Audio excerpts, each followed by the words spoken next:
সুপ্রিয় দর্শক মণ্ডলী, আপনাদের সকলকে স্বাগতম জানাচ্ছি মাসুম ভাইসে। আজকে একটা ঐতিহাসিক দিন বাংলাদেশের জন্য। এই জন্য বাংলাদেশের জন্য ঐতিহাসিক দিন কারণ হচ্ছে যে আজকে আমাদের বাংলাদেশিদের জন্য, বিশেষ করে বাংলাদেশের যে সশস্ত্র বাহিনী আছে, সেনাবাহিনীর আজকে সশস্ত্র দিবস আজকে। তো শুরুতেই আমাদের বাংলাদেশের সেই 71 সাল থেকে শুরু করে স্বাধীনতা যুদ্ধের পর থেকে পর্যন্ত যত সেনাবাহিনী বিভিন্ন জায়গাতে জীবন দিয়েছে বাংলাদেশের সেনাবাহিনী, তাদের সকলে আত্মার মাগফিরাত কামনা করে আমরা শুরু করছি আমাদের আজকের আলোচনা। সুপ্রিয় দর্শক মণ্ডলী, আমরা শুরুতে বলেছি যে আজকে একটা ঐতিহাসিক দিন।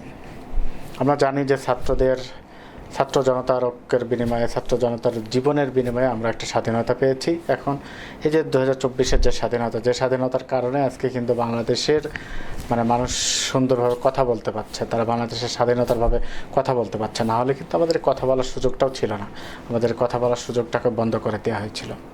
তো সেখান থেকেই বাংলাদেশের এই ঐতিহাসিক দিনের আজকে যে এসেছে সেইটার একটা যাত্রা শুরু হয়েছে। তা আমি কিসের জন্য বলছি ঐতিহাসিক দিন, তাই এটা সেই বিষয়টা নিয়ে আজকে মূলত একটা আলোচনা করবো ছোট্ট আকারে, তারপর আপনাদেরকে আমরা আসছি।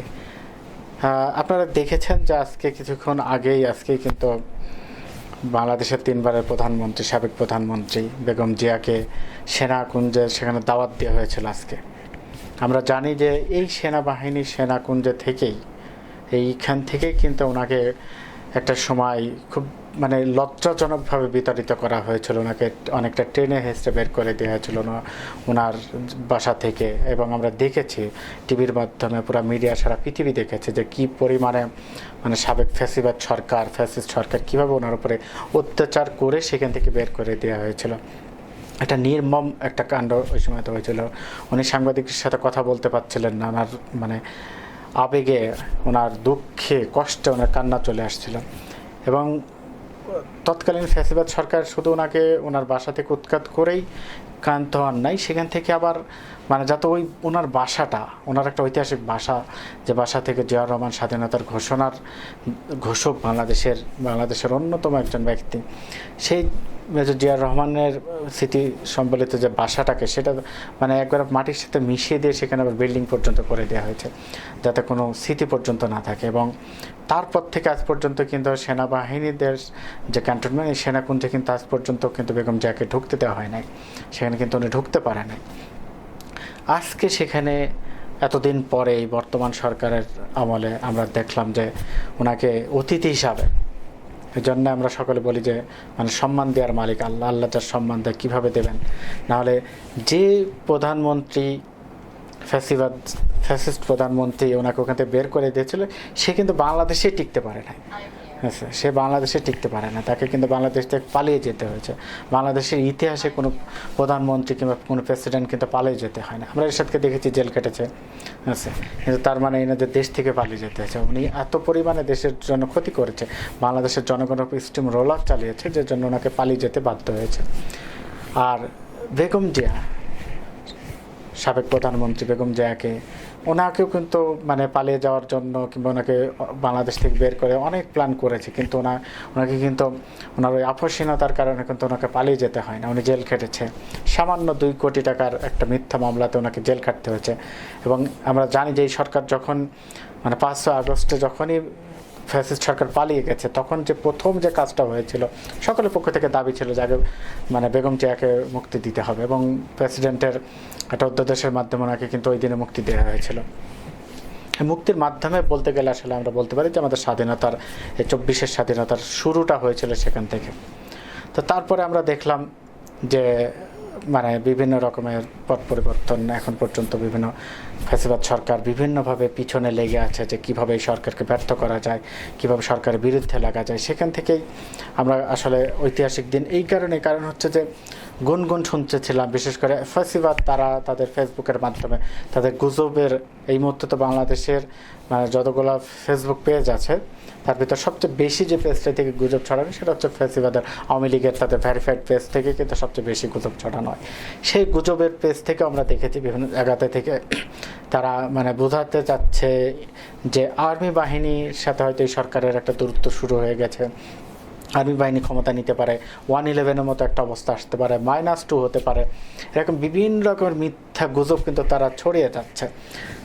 কিন্তু ঐতিহাসিকভাবে আজকে যে কাজটা হয়েছে, বেগম জিয়াকে সেখানে দাওয়াত দেনে যে সেখানে মানে সর্বোচ্চ সম্মান দেওয়া হয়েছে। আমরা দেখেছি যে, আমি আমার ভিডিওতে অ্যাড করবো, আপনারা দেখতে পাবেন যে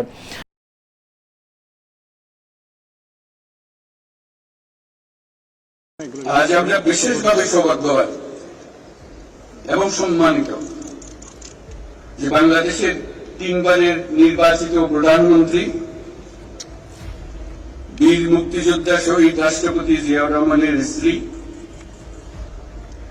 বেগম খালেদা জিয়া আজ এখানে আমাদের মধ্যে উপস্থিত আছেন।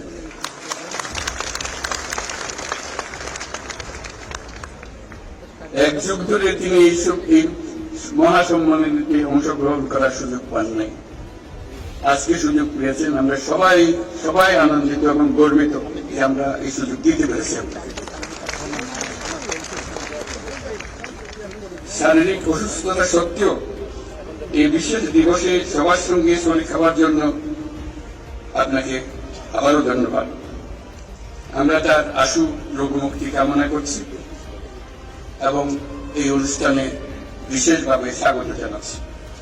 মাননীয় উপদেষ্টা আমাদের বাংলাদেশকে, যিনি একটা আধুনিক রাষ্ট্র নিয়ে যাওয়ার চেষ্টা করছেন, সংস্কারের চেষ্টা করছেন, সে ডক্টর মোহাম্মদ ইউনূস যখন তার বক্তব্য, উনি বেগম জিয়াকে ধন্যবাদ জানিয়েছেন যে শরীরের অসুস্থতা নিয়ে এসেছে, এই জন্যে ওনাকে সম্মান দিতে পেরে উনি গর্ববোধ করছেন।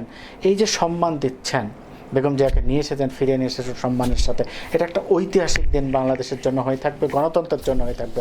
কারণ যারা এই যে ভয়টা দেখাচ্ছিল যে -2 হতে যাচ্ছে, -2 তো হওয়ার কোনো সুযোগ নাই, কারণ অলরেডি একজন তো মাইনাস হয়ে গেছে, সে তার পাপের কারণে সে পালিয়ে গেছে, তাকে মাইনাস করা লাগে নাই। আর বেগম জিয়াকে তো মাইনাস করার দরকার নেই, কারণ বেগম জিয়াকে বাংলাদেশের মেজরিটি জনগণ বাংলাদেশে তাকে পছন্দ করে, তাকে ভালোবাসে। এই জন্য তার ব্যাপারে এটা আওয়ামী লীগের বক্তব্য কিংবা আওয়ামী লীগের মুখের বক্তব্য আমরা অনেকে দিতে শুনছি যে 111-এর মতো হতে যাচ্ছে কিংবা ওনাকে মাইনাস করার চিন্তা ভাবনা করছে।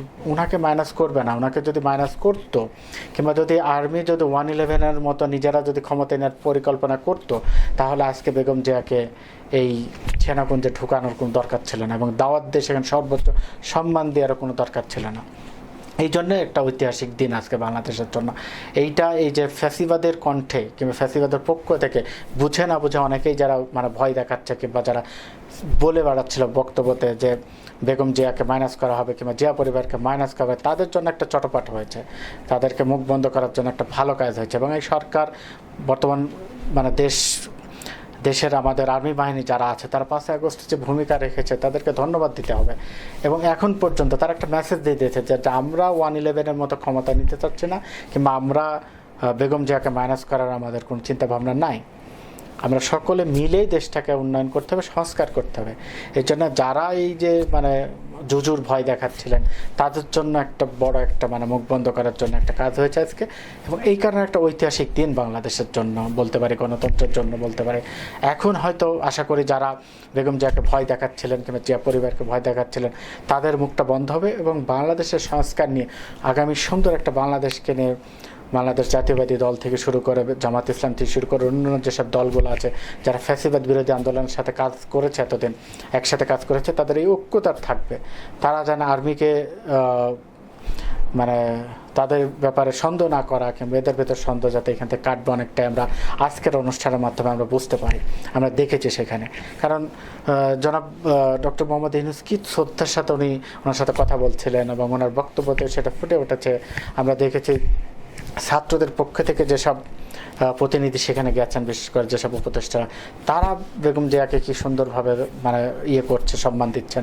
তো কারোর ভিতরে চিন্তা নাই পরিবারটাকে নেগেটিভ মানে মাইনাস করা কিংবা 111-এর মতো। সবার একটা সুন্দর দেশ, যেহেতু এতগুলো লোক শহীদ হয়েছে, এতগুলো মানুষ তারা পঙ্গুত্ব বরণ করেছে, তাদের জীবনের বিনিময়ে হলেও যেন আমরা একটা সুন্দর বাংলাদেশ পেতে পারি। কারণ একটা ঐতিহাসিক দিন, আমরা আশা করি যে সকলে মিলে আসুন সুন্দর একটা বাংলাদেশ করি। ঐতিহাসিক দিনে আর্মি যেমন এগিয়ে এসে প্রমাণ করে দিয়েছে যে না, তারা মাইনাস কোনো চিন্তা করছে না, আমরা আসুন আমাদের জায়গায় থেকে তাদেরকে নিয়ে, সকলকে নিয়ে একটা সুন্দর বাংলাদেশ করি। সে ব্যক্ত করে আমার আলোচনা এখানে শেষ করছি। সকলে ভালো থাকুন, সুস্থ থাকুন। আল্লাহ হাফেজ, আসসালামু আলাইকুম।